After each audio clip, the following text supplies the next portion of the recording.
After conquering Spiral Abyss so many times, I look up to the night sky for a new challenge, the Memory of Chaos in Honkai Star Rail. In case you're new here, here's the quick rundown. Star Rail is a turn-based RPG. You make teams of up to 4 characters who wield one of 7 elements and belong to one of 7 paths. Memory of Chaos is a series of difficult battles with only one buff mechanic called the Memory Turbulence, which rotates every 2 weeks. Each stage, you can get a maximum of 3 stars after completion. 2 of these stars depend on how many cycles you have left at the end, and the other is for having 0 deaths. Now I want to emphasize this video is not a guide. It is showcasing my journey in the specified update on screen, but you are free to take inspiration from what I did to overcome this challenge. These first half of floors go by fast since my teams are high enough level to breeze through it. However, you may notice something concerning. I only have 1 healer for 2 of my teams. No Leocha, no Bailu, just Natasha, the F2P healer everyone gets. My band-aid solution? Fire Trailblazer paired with Lando's Choice and the taunt on her skill makes her the tank for one of my teams. Plus, Fire Trailblazer is a preservation character who can sustain themselves well enough for most fights. Of course, this doesn't always work out that way because, as you'll see later, the enemies will just decide, nah, I'm just gonna hit your squishy characters instead. The second mechanic that is helping us throughout this challenge is the Memory Turbulence. Every cycle, a Trotter will spawn, and every time a Trotter dies, it creates a shockwave dealing AoE damage to all enemies on the field. It only does 8.5k on stage 1, but this scales up to 23k on stage 10. Monkey. For stage 2, I start off with fighting the monkey because I find this enemy harder to deal with due to its unique mechanic, where it focuses on a single target in my party based on who recently used their skill. That's what this eye-looking icon means. I took out one of the white wolves first so that it wouldn't summon another onto the field. Now thankfully, as long as I manage the skills so that my Himiko and Dan Han are not the target, unless they have shields, this is GG's. I do get a toughness break which allows me to kill the monkey before he can get back up. Yes, my Dan Han's damage falls off hard since this enemy has a high wind damage resistance, but I have 3 supports who can shred the toughness bar, so this is an easy sweep. Not much to say for this Guardian Shadow. My Dan Han almost one-shot her. If only my Silver Wolf implanted the imaginary weakness, this would have been over in 1 turn. Since these early floors aren't as difficult as I mentioned before, you'll notice that I won't be targeting the Trotters as much sometimes, only if I see a setup opportunity. For stage 3 first half, I run my usual team in the simulated universe when fighting the Silver Main Lieutenant, Clara and March being the tanks and follow-up attackers for the team, while Dan Han can either one-tap the annoying soldier summons or deal high enough damage and slow down the lieutenant.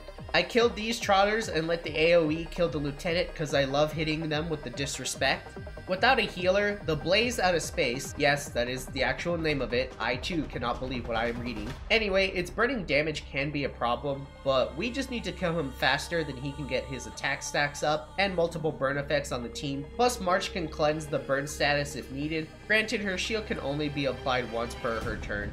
I got a wind weakness implanted on the boss and the break, so we were able to kill him with wind shear when it was his turn, then just let Clara clean up the final enemies. Thankfully, the bosses do not have multiple phases in Memory of Chaos. Alright, Ting Yun is already at half HP before I get a turn. Great.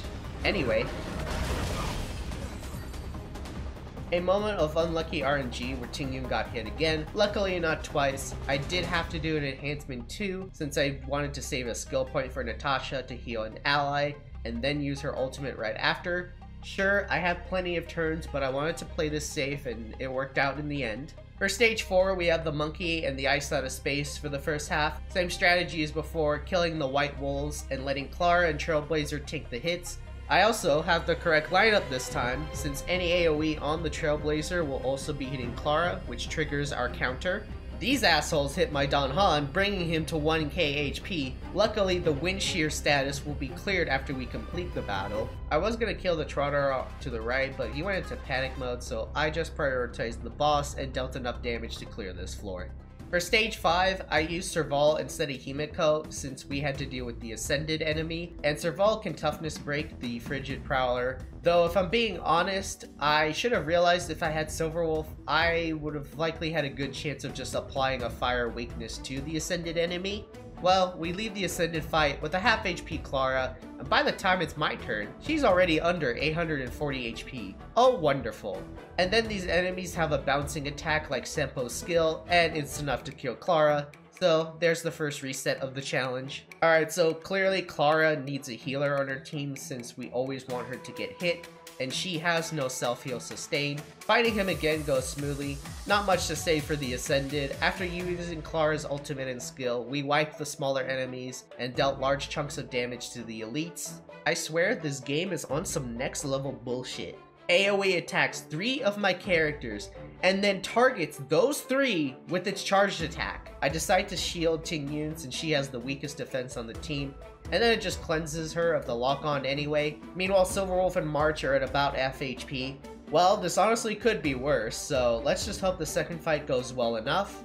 Well, this is unfortunate. I couldn't toughness break, so Tingyun got hit, barely living on 500 HP. Luckily, I was able to kill and nearly escape death because let me tell you, in a little bit, we're gonna have a very similar scenario that doesn't go as well. Now begins the reality check of only having one healer. Previously, you noticed that we can do one-way battles in floors 1 to 5 in any order, aka the right and left elite enemies / bosses. Floor 6 onwards changes this by now having it be one battle per half, but multiple waves, and I was not at all prepared for that. The Guardian Shadow is so much worse to deal with in combination with another elite enemy because I now have to be aware of her punish mechanic while trying to kill anyone. And I did try to prioritize her in this fight since Natasha's healing and cleanse can keep us alive long enough while we try to kill the Shadow. I say that, and then Danhan gets killed anyway. I was so close to Natasha's ultimate, like, this is so upsetting. But we're already so close to finishing this fight, so I power through. We have 8 cycles left to clear the second half. I think it's completely doable. For the first wave, I focus on the Automaton Beetle, while making sure I do adjacent damage to the elite. I just don't want the Beetle to get its annoying shield up. The second wave, however, is so bullshit, with Japard hitting my Serval, and then my Danhan. Luckily, my Trailblazer was targeted by the Automaton Direwolf, so we don't have to worry about that for now. And then my Trailblazer gets mega targeted, which is perfect, allowing me to beat this stage without worry. But I need that other star, so it's time to play lame and win the game. Basically, all I did was replace Danhan in the first half with March, so that she can cleanse and shield Clara and any low health character. Plus, the nice thing about getting the cycle stars already is I can take my time to heal if the run is getting too shaky. Well, at least the first team can heal. My second half relies on Trailblazer taking the majority of the targeting and damage. What did Tingyun do to this man? I'm pretty sure that attack was personal. Seriously, what is your problem, Japard? Does your sister need to beat something out of you? Oh, awesome. Now the Direwolf is gonna target me. Can you tell how annoyed I was about that? Next attempt, my Tingyun didn't get hit once. Not once. I am just glad that it's over. Trust me, the molding will come later. Alright, Clara is getting absolutely meaned on. What the hell is this? Well, aside from that shaky start, we managed to kill the first wave with relative ease. Once again, I must fight the Frigid Prowler with another elite enemy. Now, don't get me wrong, I hate the imprisonment status with a burning passion, but at least in this one, I am free to hit both enemies without being punished. And my Himiko is the second best DPS for this battle. Not much to say other than these fights start to feel really slow. Luckily, the cycle requirement for stars at this point is not as brutal. Awesome! My Tingyun is half HP and targeted. Wonderful! I shielded her with March, and the toughness broke the elite with her burst, buying me more time and opportunity for damage. And I know I killed him here, but explain to me how everyone but the preservation character got targeted. And out comes an absolute BS choice because no matter who I choose, Silverwolf or Tingyun is dying to the DOT once their turn is up. I choose Tingyun since it's still possible to get the cycle stars, and my unbuilt Silverwolf doesn't contribute much. And it turns out that free will is an illusion, because this attack was enough to kill my Danhan. Do it again. Do it again. Do it again. Okay, game, when I complained about you not targeting March, I didn't mean only target her now. 4 times? Luckily, March has good scaling on her skill. Her shield got dangerously low here, but I managed to keep her alive at the sacrifice of the cycles. At least March got the final kill. She earned it. The next day, I tried to run a different team comp for the first half to clear faster, replacing Fire Trailblazer with Dan Han. Are you kidding me? I guess it's my fault for thinking that the Trotter AoE was enough damage to kill her, but also fuck you. The second time, my Clara died because of this bullshit imprisonment effect on my Natasha. Oh my god. You are not Blade! Stop trying to kill my Dan Han so he transforms. That's not how this works. Alright, full disclosure, I don't quite remember why I switched my Dan Han for Serval instead of Himiko. It was probably because my Serval is Z6, and so the shock damage, no matter how small, ends up making a significant difference in the long run. Alright, I have 7 cycles to do this. Silverwolf actually contributed to my team with that quantum weakness I set up by targeting this Trotter and hitting the boss so that the quantum effect stacks, dealing 36k when he wakes up. I have 4 cycles left, so I shield Silverwolf for the next round and then go for the kill. Though I will admit I should have waited till my Ting Yun's turn was up and then buffed my Dan Han. A very nice toughness break on both is set up, allowing me to sweep one of the elites and leave the other in a comfortable spot to finish the job. Alright, we time skip 1 week later because I'm not even gonna bother fighting this gatekeeper and his imprisonment bullshit without a second healer. And clearly I need that for more consistent runs. So, everyone, please welcome the savior of the challenge, Lynx. Wait, that's not right. With Lynx, I no longer have to run such janky team comps. I get to run slightly less janky team comps. And we're already off to a fantastic start. The secret trick about this stupid gatekeeper elite is to actually kill the dragonfish summons, because when it summons them, this elite disables its own weaknesses, meaning we can't break its toughness. So just like how killing the Trotters is advantageous to us, killing the Dragonfish applies a defense reduction to all enemies. Now, realistically, it would have been smarter to run March to protect Clara, but I needed Silverwolf here to more efficiently toughness break the Trotters or the Ice Boss. I mean, this is going decent. Well, if you consider getting frozen and nearly dying so many times a success, sure.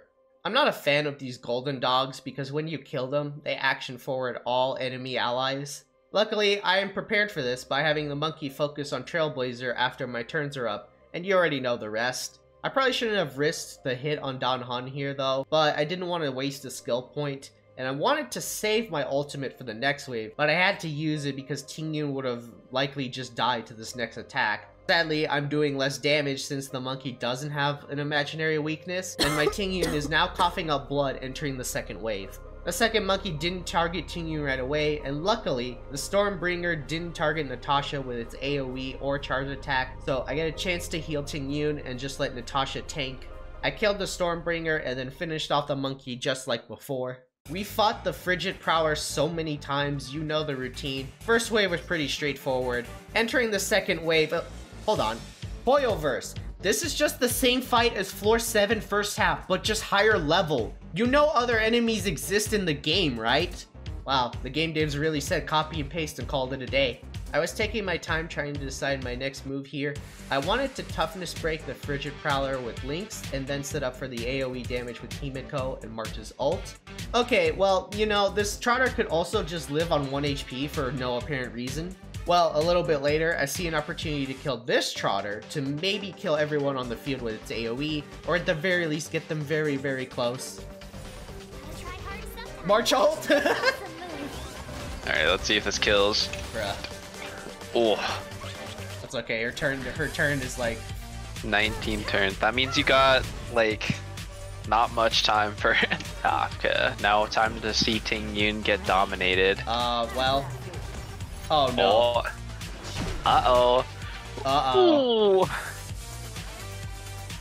I have enough skill points. Oh, this sucks. Now who do you heal, Ben? Who do you heal? Trailblazer will get a shield. I'm confident in my Trailblazer. I'm on guard. But are you confident in Ting Yun's ability to live? Well. Listen, I'm pretty sure Ting Yun would have died even if I did heal here, and there's a chance that a dominated Dan Han would just target her anyway, but there's a chance that this is still winnable. Oh my god. Dan Han is assassinated! Oh, she dies! Are you serious, bro? My boy, no! Dan Hung is an op. Oh, great. Oh, great. Oh, fantastic. I love it. Wow, this game's dog shit. Alright, second try. The first half took longer, so I guess we're just gonna go for no deaths. Oh my god. Are you fucking kidding me? I mean, I wasn't gonna make the turn, but are you serious, bro? I honestly couldn't believe I had to level up my Natasha's artifacts and light cone more just so she can do just a little bit more healing. Not gonna lie, the second half was starting to make me hate my Dami Mommy. Kafka wants me, bro. And unfortunately, I'm not in the mood today. Oh my god, I'm not poor. No way. You bitch. I swear to god. Oh, I hate both of you. I hate you all. Oh. I hate both of you.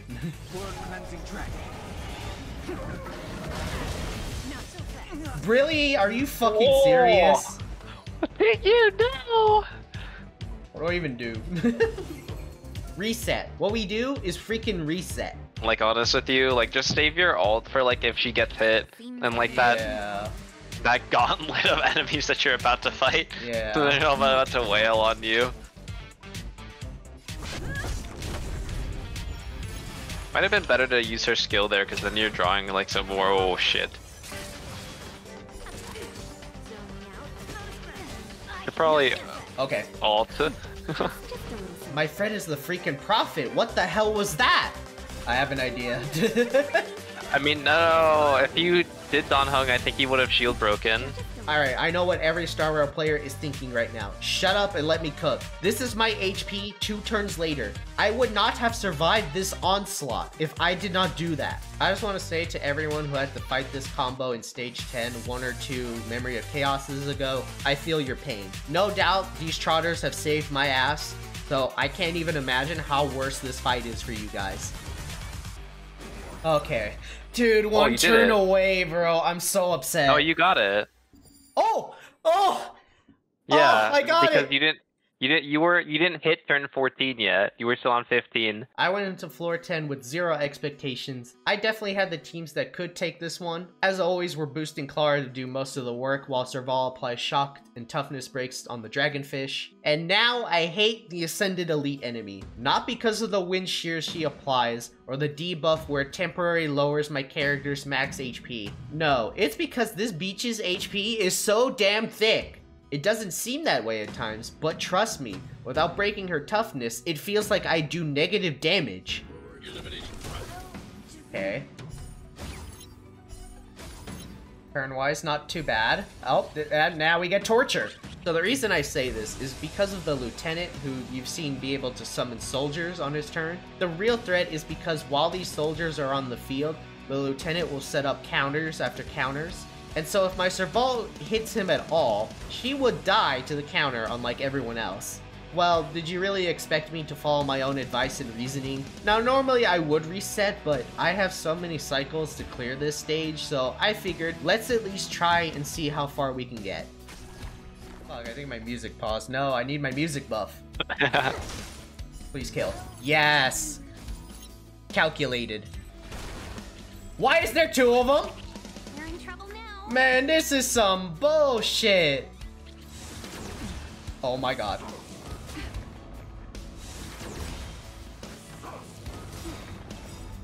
All I have left is the bane of my existence, Yanqing. I personally do not like this boss fight for one simple reason. The swords he summons. Each one is assigned a random weakness that is the same as his, lightning, wind, and imaginary. At first I used my Dan Han's abilities on him to see how much damage we're getting while he's in this state. A decent chunk, but clearly brute forcing will not be enough.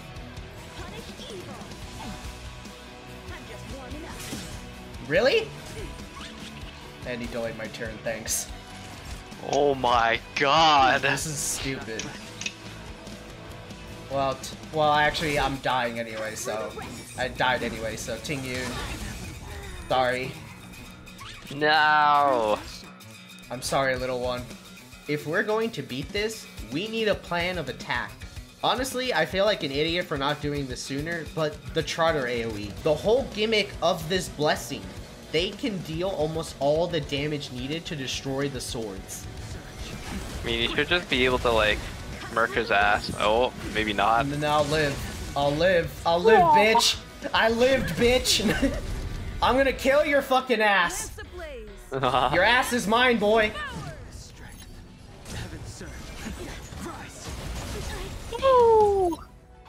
Yeah, fuck you, Yanqing. Prodigy my ass. Your best move is nothing compared to the belief in my characters. All we need is 1 star. If it wasn't obvious by this video, Ting Yun is a great buffer, but she is also the biggest liability because of her infinite taunt value. Everyone loves killing her. So the best way to keep her alive is to just not use her at all. Bench her ass and substitute Himiko in her place. What does Himiko provide to this second team? Nothing. Absolutely nothing. She is simply here because she can soak up more damage and be our moral support.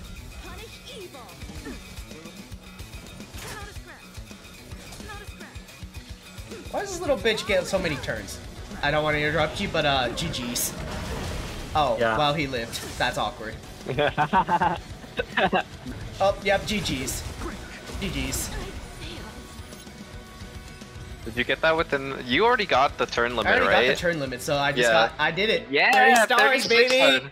30 stars. I'm done. hell? I'm free. I don't have to play this How? anymore. With that, I have completed the second of my 3 main goals for Star Rail. I hope you have enjoyed this journey with me. Show your support by liking the video, consider subscribing, and comment below if you have any Star Rail challenge related ideas or content you want to see in the future. Until then, on to my next video.